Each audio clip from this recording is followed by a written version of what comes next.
Vriende, hartlik goeiemôre en welkom by ons oggendoordenkings van Uit die Woord Digitaal. Dit is altyd 'n voorreg om 'n nuwe dag in die naam van die Here te kan begin. En ek en jy ontvang vandag weer soveel genade en seën uit God se hand. Kom ons luister na die wil van die Here vanmôre vanuit sy woord. Dankie dat jy vanmôre by my inskakel. Ek is Dominee Adrian Swart. Ons lees Matteus 28 vers 18. Aan my is alle mag gegee in die hemel en op die aarde. Voordat Jesus sy disippels die groot opdrag gegee het om die wêreld in te gaan en die evangelie aan elke skepsel te verkondig, het hy homself eers openbaar as een met God, die Almagtige. Dit was geloof hierin wat die disippels in staat gestel het om hulle werk in eenvoud en met vrymoedigheid aan te pak. Hulle het hom leer ken in die magtige opstandingskrag wat sonde en dood oorwin het. Geen opdrag was te groot vir hom om dit te beveel of vir hulle om dit uit te voer nie. Elke disipel van Jesus Christus wat wil deelneem aan die oorwinning oor die wêreld, het tyd en geloof in die Heilige Gees nodig om daardeur tot die volle oortuiging te kom, dat slegs die dienskneg van die Almagtige Here deel kan hê in hierdie werk. Ons moet elke dag staat maak op die ervaring dat ons sterk is in die Here en die krag van sy mag het. Hierdie belofte, broeder en suster, gee ons die moed om die opdrag van ons Here Jesus Christus onvoorwaardelik te gehoorsaam. Dink net wat die disippels oor die krag van Jesus Christus hier op aarde geleer het. Tog was dit gering in vergelyking met die groter werke wat hy nou in en deur hulle kon doen. Hy het die mag om deur die almagtige krag van God selfs in die swakste mens te werk.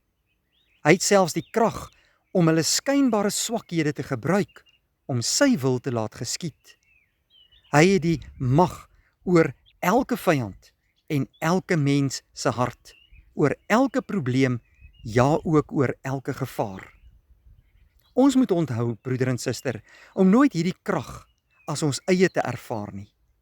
Slegs wanneer Jesus Christus as 'n lewende persoon met sy goddelike energie in ons woon en werk, kan ons prediking en ons getuienis elke dag 'n kragtige uitwerking hê.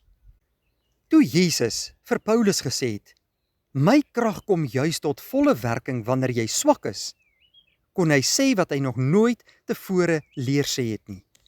As ek swak is ek sterk. 2 Korintiërs 12.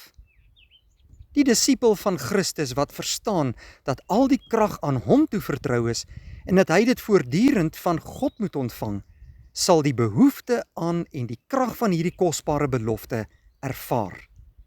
Onthou, ek die Almagtige is by julle al die dae tot aan die volëinding van die wêreld.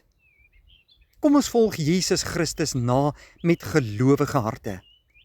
Kom ons weet dat alle mag aan Jesus gegee is en dat deur hom ons groot wonderwerke kan doen en dat deur sy krag daar oorwinning kan wees. Kom ons bid saam. Dierbare Here, baie dankie dat ons vanmôre in aanbidding voor U kan buig en U kan loof en prys as 'n almagtige, ewige, soewereine God. Baie dankie vir Jesus Christus wat U aan ons gestuur het as die volmaakte verlosser van die wêreld. Aan hom is gegee alle mag in die hemel en op die aarde. En dankie dat hy deur ons werk om 'n verskil in hierdie wêreld te maak. Ons bely al ons sonde voor U, Here, wil U dit vir ons vergewe. Was ons skoon in Jesus se bloed en heilig ons dat ons elke dag toegewyd aan U kan lewe. Ons loof U ook vir 'n nuwe dag uit U hand. Seën dit vir ons. Werk in ons harte deur die Heilige Gees. Bekragtig ons. Stuur ons uit as U getuies in hierdie wêreld om U koninkryk te bou.